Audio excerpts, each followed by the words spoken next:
របស់ខ្មែរសំលេងកណ្ដប់គ្នាហើយទៅភ្លេងសៀម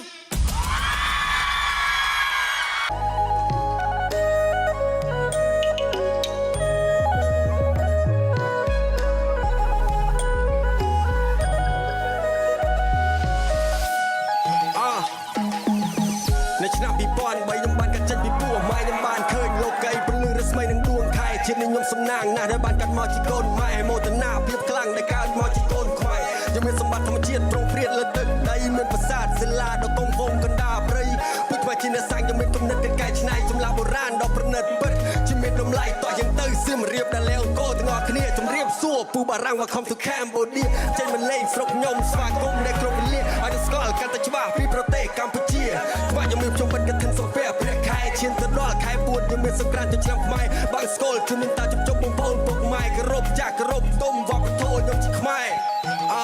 យេតើស្រុកខ្មែរគេរ៉ាបបែបណាខ្ញុំប្រាប់គេថាគេរ៉ាប like that នៅស្រុកខ្មែរតើគេរាំបែបណាខ្ញុំប្រាប់គេថាយើងរាំ like that សិល្បៈខ្មែរចាស់នៅក្នុងប្រាង្គសិលាក្បូរក្បាច់រចនាមានបទមានបែបគឺឆ្ងល់ខ្ញុំមិនជ្រើសយកតែភ្លេងខ្មែរថានេះមិនមែនស្រុកគេ This is my town ខ្ញុំពិតពេញចិត្តណាស់រកអ្វីដែលខ្មែរមានហើយខ្ញុំឈរនៅទីនេះគឺដោយសារតែខ្ញុំហ៊ានប្រៀបដូចជាកីឡាករមិនរត់ចោលសៃវៀនស៊ូក្នុងសមរភូមិព្រាមបាននឹងតែហ៊ានគេមិនតន់ជាប់មិនយកដៃរាប់សពសុទ្ធត្រូវបើដល់ពីខ្ញុំមិនដល់ហើយកុំហៅមកជាប់នឹងកើកលិមមកទ្រឹមនេះហេតខ្ញុំធំប៉ុណ្ណាក៏ត្រូវទៅស្ដាប់ខ្ញុំមិនដកជាប់នឹងយកពីខ្ញុំដែលអានសភៅជាបន្តទៅទៀតនេះសូមអស់លោកស្រីអ្នកនាងកញ្ញាអញ្ជើញទស្សនានៅការលេងឧបករណ៍ភ្លេងខ្មែរដែលដូនតាយើងបានបន្សល់ទុកឲ្យនិងសូមរីករាយសន្តាប់ជាមួយនឹងសិល្បករ 4L ដូចតទៅ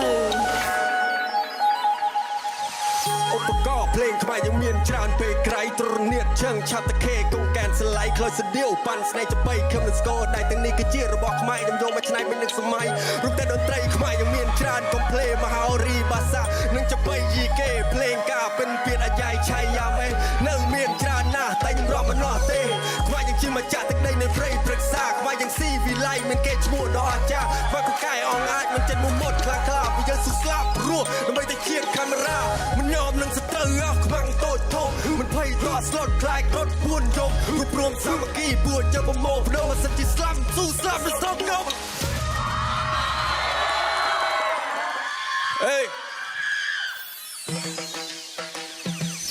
តើស្រុកខ្មែរគេរ៉ាបបែបណាខ្ញុំប្រាប់គេថាគេរ៉ាប like that នៅស្រុកខ្មែរតើគេរាំបែបណាខ្ញុំប្រាប់គេថាយើងរាំ like that សិល្បៈខ្មែរចាស់នៅក្នុងប្រាង្គសិលាក្បូរក្បាច់រចនាមានបទមានបែបគឺឆ្កល់ខ្ញុំមិនជ្រើសយកតែភ្លេងខ្មែរថានេះមិនមែនស្រុកគេ This is my time ឲ្យវាភ្លឺភ្លឹបផ្លែអនាគតនឹងពាក់ពេចឲ្យវាភ្លឺភ្លឹបផ្លែឲ្យវាភ្លឺភ្លឹបផ្លែអនាគតនឹងពាក់ពេចឲ្យវាភ្លឺភ្លឹបផ្លែឲ្យវាភ្លឺភ្លឹបផ្លែអនាគតនឹងពាក់ពេចឲ្យវាភ្លឺភ្លឹបផ្លែឲ្យវាភ្លឺភ្លឹបផ្លែអនាគតនឹងពាក់ពេចឲ្យវាភ្លឺភ្លឹបផ្លែវត្តធម៌ខ្មែរអរិយធម៌ខ្មែរដូនតាខ្មែរក៏តែងតែព្យាយាមភ្លេងពិនពៀតជារបស់ខ្មែរសំលេងកណ្ដប់គ្នាហើយទៅភ្លេងសៀម